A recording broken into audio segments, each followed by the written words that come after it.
राम राम दोस्तों मैं आज आप लोग को एक बहुत अच्छी कहानी सुनाने जा रही हूँ। कहानी का शीर्षक है कंजूस सेठ। तो एक सेठ और सेठानी थे और सेठ जो है वो बहुत कंजूस था, अति कंजूस। और कंजूसी के कारण वो ना तो कभी अपना शौक पूरा करता था, ना कभी कहीं घूमने जाता था, ना कभी कोई दान, न पुण्य, न पूजा, न पाठ। ऐसा उन दोनों का ऐसे ही साधारण जीवन जीते हुए उम्र बीतते हुए अब वो वृद्धावस्था में आ गए। तो सेठानी सेठ से बोली कि देखिए, आज तक आप न दान किए, न पुण्य किए, पूजा न पाठ, कुछ भी नहीं किए। कम से कम गंगा स्नान करके ही आ जाइए, वहाँ तो कुछ नहीं लगता।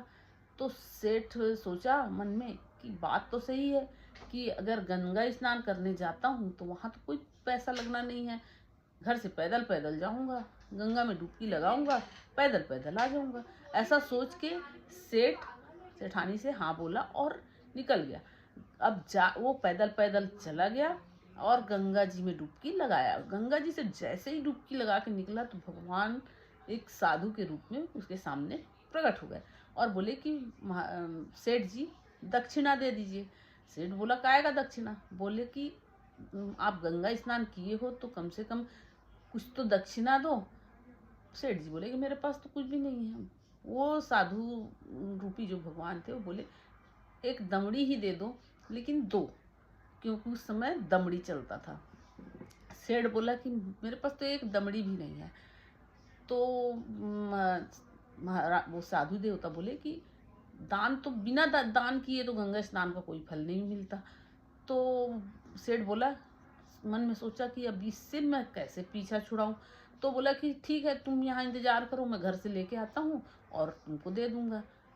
अब वो साधु देवता जो है बोले कि ठीक है, आप घर से लेके आइए और वो मैं आप लेके आएंगे जब तक मैं यहीं बैठा हूँ। तो सेठ बोला कि ठीक है। अब वहाँ से वो सेठ अपने घर को चला गया। साधु देवता कुछ देर तक इंतजार किए, उसके बाद उसके घर पहुँच गए। तो जब घर पहुँच गए तो आवाज़ लगाया, सेठानी निकली। तो बोले कि सेठ जी, मेरे को दान नहीं दिए हैं, मैं वो दान लेने के लिए आया हूँ। अब सेठानी अंदर जाके सेठ से बोली कि भाई, कोई आपसे दान लेने के लिए आया है, दमड़ी दान लेने के लिए। सेठ बोला, अरे ऐसा है तो जाके तुम बोल दो कि सेठ जी नहीं है। वो बोले कि ठीक है। और सेठानी निकली, उनसे बोल दी सेठ जी नहीं है। सेठ जी नहीं है बोली तो वो साधु जी बोले कि ठीक है, सेठ जी के आने तक मैं इंतजार करूंगा। अब वो सेठानी बोली, गई अंदर, बोली कि वो बोले कि मैं सेठ के आते तक से इंतजार करूंगा। सेठ बोले कि जाकर बोल दो वो आज नहीं आएंगे, कल आएंगे। सेठानी निकली, बोल दी। वो साधु रूपी जो भगवान थे वो चले गए।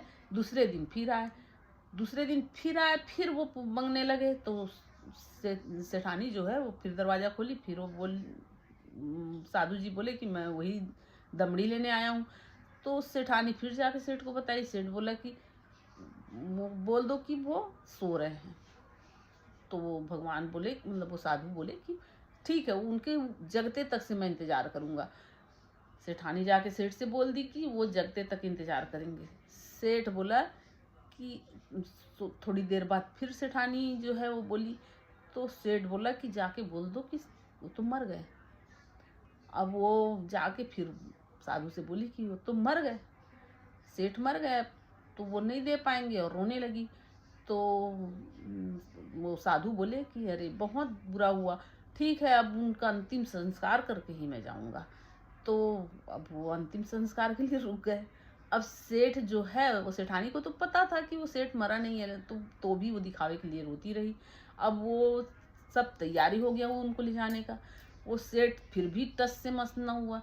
अब पूरे मोहल्ले के लोग आ गए, तैयारी हो गया, चीता में सुला दिया गया, फिर भी वो टस से मस नहीं हुआ। वहाँ ले के चले गए शमशान घाट, तो भी वो कुछ टस से मस नहीं हुआ। शमशान घाट में जब अग्नि देने का टाइम आया तो भी वो टस से मस नहीं हो रहा था। तो फिर वो भगवान रूपी साधु को खुद जाके, मतलब वो करना पड़ा उसको, कान में जाके बोले कि भैया रे, तू मेरी दमड़ी मत देना, लेकिन तू उठ जा, मैं नहीं लूँगा, मैं छोड़ दिया तेरे को दान अपना, अब मैं नहीं मांगूंगा, तू जाग जा।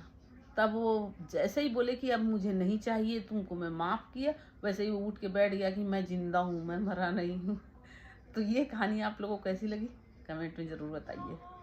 राम राम दोस्तों।